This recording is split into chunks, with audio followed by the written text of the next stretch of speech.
Todos conocemos esa imagen, ¿no? El sombrero puntiagudo, la piel verde, esa risa. La bruja mala del oeste. Un icono, vamos. Totalmente. Pero, ¿y si esa imagen no fuera toda la historia? Si solo fuera, digamos, la versión oficial. Uf, ahí está la clave. Hoy vamos a meternos de lleno en la figura de Elphaba, la protagonista de Wicked. Y vamos a intentar responder a una pregunta que plantean las fuentes que hemos analizado. Una pregunta fundamental, además. Sí, ¿una persona nace malvada o las circunstancias la obligan a serlo? ¿Se nace o se hace? El eterno debate. Justo. La idea es desmontar un poco el arquetipo, ¿no? El del villano, entender qué hay detrás. Esa es la misión. Pues para empezar a desmontar, yo creo que hay que irse a la primera escena de la película. La celebración. Exacto. Todo Oz está de fiesta, eufórico porque la bruja ha muerto. Y en medio de todo, aclamada, está Glinda, el hada buena. Te presentan el bien contra el mal. Puro y duro. Claro, es un esquema de cuento de hadas. Pero justo ahí sueltan una frase que lo cambia todo, que es el núcleo de la historia. La bruja fue niña alguna vez. Esa frase es una bomba. De repente te obliga a parar y a pensar. A ver, momento. No se trata de qué hizo, sino de por qué. No es para justificarla, sino para entender el camino. El recorrido humano hasta llegar a ser, bueno, eso que el mundo llama monstruo. Exacto. Pues empecemos por ahí, por el principio. Por esa niña. Lo primero, lo más obvio. Nace verde. Sí, pero es que ese color no es una casualidad. ¿No? Es un símbolo. Un símbolo de una infidelidad de la madre, que al parecer bebía un elixir verde con un amante. O sea que el color del faba es, en realidad, la prueba visible de un secreto familiar. Es una marca. Nace literalmente marcada por la culpa de otra persona. Y la reacción de su padre, que es el gobernador, es... Es lo que lo define todo. Totalmente. Destaca esa frase terrible que dice el padre al verla. Llévate eso. Eso. Ni siquiera ella. La deshumaniza por completo. Desde el segundo uno de su vida. Y el podcast La crítica es mía va más allá, lo llama un estigma. No la rechazan por algo que ha hecho. La rechazan por lo que es. Por existir. Exacto. Y esa, dicen las fuentes, es su herida del rechazo original, la herida fundacional de la que saldrá todo lo demás. Es que es brutal, porque no es solo el rechazo por ser verde, es que además la convierten en la culpable de todas las desgracias de la familia. Sí, porque su nacimiento está ligado a la muerte de su madre. Directamente. El padre, obsesionado con que su segunda hija, Que no fuera verde, claro. que no fuera verde, obliga a su mujer a tomar unas flores de leche. Y el resultado es catastrófico. La madre muere en el parto y su hermana Nessa Ross nace con una discapacidad. No puede caminar. Y la culpa, por supuesto, para Elphaba, impuesta por su padre. Y eso la coloca en una situación imposible. Señala que crece siendo, pues, prácticamente la sirvienta, siempre cuidando de su hermana. Reforzando la idea de que ella es el problema. Forma de recibir algo parecido al afecto es ser la cuidadora de Nessa Rose. Le niegan una identidad propia. Su vida solo tiene sentido para compensar un daño del que ni siquiera él es responsable. La carga psicológica para una niña tiene que ser insoportable. Claro. Y con toda esa carga, ese rechazo, esa culpa, algo tiene que explotar. Y ahí entra la magia. Todas las fuentes conectan ese dolor con su poder. Es que no lo presentan como un don, para nada. Es más bien una reacción casi violenta. Un mecanismo de defensa. Es exactamente eso. Como un puro mecanismo de defensa. Su magia no aparece cuando está feliz. No, claro. Emerge sin control en momentos de ira, de miedo, de humillación. Casi siempre para protegerse del acoso. Es como si su herida se manifestara físicamente. Es una erupción volcánica, sí. El dolor se convierte en poder, pero es un poder caótico, destructivo. Nadie le enseña a usarlo. Al contrario, cada vez que sale, genera más miedo. Y más rechazo. Es el círculo vicioso perfecto. Exacto. Se defiende del rechazo con un poder que le genera todavía más rechazo. Y claro, eso la aísla más. Me parece muy interesante sobre la personalidad que desarrolla por esto. Ese sarcasmo, esa actitud desafiante. Es una coraza. Totalmente. Como para adelantarse al golpe. Es pura supervivencia. Si sabes que no te van a aceptar, por lo menos demuestras que no te importa. Aunque por dentro, como veremos luego, se esté muriendo por ser aceptada. Y entonces llega a la universidad, Sheets, su primera oportunidad real de empezar de cero. De ser juzgada por lo que sabe, no por el color de su piel. Pero claro, el choque es inmediato. Sobre todo con Glinda. que es la personificación de todo lo que ella no es. Popular, querida, normal. Y aquí es donde se ve su deseo más profundo.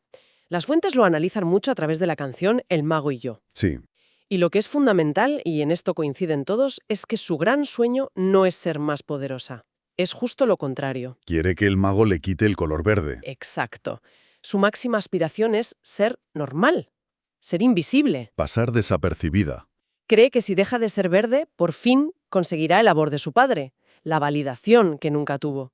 No quiere cambiar el mundo, quiere que el mundo la acepte a ella. Y en medio de todo esto está Glinda, que es la otra cara de la moneda. Me parece fascinante lo que se dice de su envidia mutua. Es que a primera vista no tienen nada que ver, Para nada. pero la envidia es muy profunda. Glinda envidia el poder de Elphaba, su inteligencia, su convicción. Y Elphaba pues anhela esa facilidad que tiene Glinda para gustar a todo el mundo.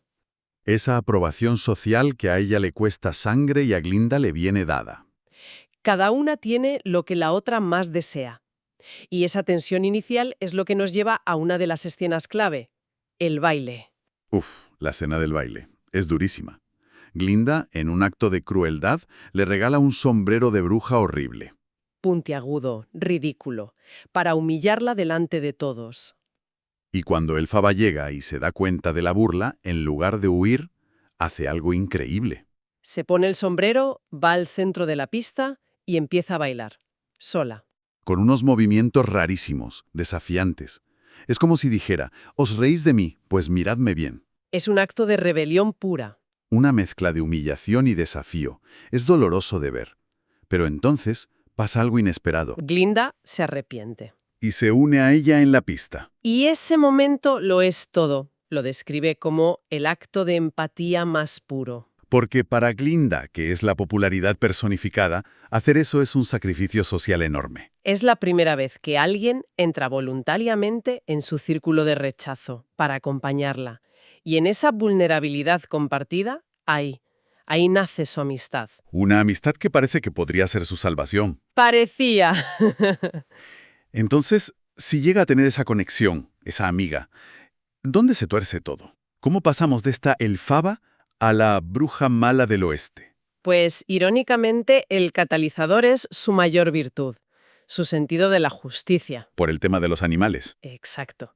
Se da cuenta de que los animales que antes hablaban están perdiendo el habla, los están degradando, y ella, que siempre se ha identificado con los marginados, Ve en ellos su propio reflejo. totalmente, y decide que no se puede quedar de brazos cruzados. Y con esa misión se va a la ciudad de Esmeralda, a ver al mago, su gran ídolo, su única esperanza. Y lo que se encuentra es la desilusión más demoledora que te puedas imaginar, No solo descubre que el mago es un farsante, un hombre sin magia. que ya es fuerte. No, descubre algo mucho peor, que el mago es el culpable de lo que les pasa a los animales, y que además quiere usar su poder. Quiere convertirla en su arma. Es un plan maquiavélico. Quiere que use su magia para darles alas a unos monos y crear un enemigo público, una amenaza. Para unir al pueblo a través del miedo. Una estrategia de control social de manual. Para Elphaba es la traición definitiva. La persona que ella creía que podía curarla es en realidad el origen de todo el mal. Y ella, por supuesto, se niega. Intenta liberar a los monos con un hechizo, pero se da cuenta de que es una trampa. El hechizo no los libera. Les causa un dolor horrible y los convierte en sus espías alados. Y es en ese momento, cuando grita no, cuando se revela. Ahí es cuando el sistema la convierte en la villana. Hay una idea del podcast La crítica es mía que es potentísima. A ver, Dicen que Elphaba no se vuelve peligrosa por su magia, se vuelve peligrosa porque no obedece. claro. Al denunciar la corrupción del poder, automáticamente tienen que convertirla en la malvada. La propaganda del mago empieza a funcionar, y la chica verde que solo quería justicia se convierte para todo Oz en la bruja mala. No es una villana, es una disidente política. Exactamente. Y todo eso cristaliza en la canción Desafiando la gravedad. Su punto de no retorno. Totalmente. Hace una lectura muy interesante de la gravedad. No es la fuerza física. Son las expectativas sociales. Eso es, el peso de las normas, del deber ser, del rechazo de su padre. Cuando se eleva en la escoba, está rompiendo con todo eso.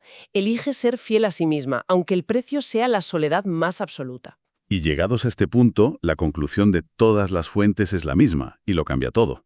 Elphaba no es malvada. Para nada. Su historia no es la de una caída en la oscuridad, Es la de una idealista que es radicalmente coherente. en un mundo corrupto. Su tragedia no es que se vuelva mala, es que insiste en mantenerse fiel a sus valores cueste lo que cueste. Es una ascensión a sus propios principios, no una caída. Justo. Y Glinda es el espejo perfecto, porque ella toma el camino opuesto. Se queda dentro del sistema, acepta las reglas, la corrupción, y a cambio le dan el título. Glinda la buena. Se convierte en la cara amable de un régimen corrupto. Y eso es lo que rompe su amistad. No es por falta de cariño, que se mantiene siempre, es que sus valores se vuelven irreconciliables. Una elige la coherencia y la soledad, la otra, la aceptación y la complicidad. El final de la primera película nos la muestra volando sola, convertida ya en el monstruo que todos creen que es. Lo ha perdido todo. A su amiga, una vida normal, el respeto. Pero ha ganado su libertad. Y como dice Pau, hay que pensar una cosa. A ver, Después de haber sobrevivido al rechazo de su propio padre, ¿a qué miedo le puede dar un farsante como el mago? es verdad. En cierto modo, su infancia la preparó para esto, para resistir. Abraza su destino, un destino forjado por la resistencia a la injusticia. Al final, el análisis de todas estas fuentes te deja muy claro que la historia de Elphaba es un espejo. Totalmente. Nos obliga a mirar cómo construimos a nuestros propios monstruos, cómo etiquetamos como maldad lo que, a lo mejor, solo desafía nuestras convenciones. O la narrativa oficial del poder, simplemente. Y nos deja una pregunta final ahí flotando para darle vueltas. ¿Cuántos villanos de la ficción o de nuestra propia historia no son en realidad gente que simplemente se negó a obedecer un sistema que consideraba injusto? Es una reflexión muy profunda sobre quién escribe la historia, ¿no? Y sobre quién define lo que es bueno y malo. Y sobre todo quién acaba pagando el precio de decir la verdad. Si quieres más análisis, suscríbete al canal.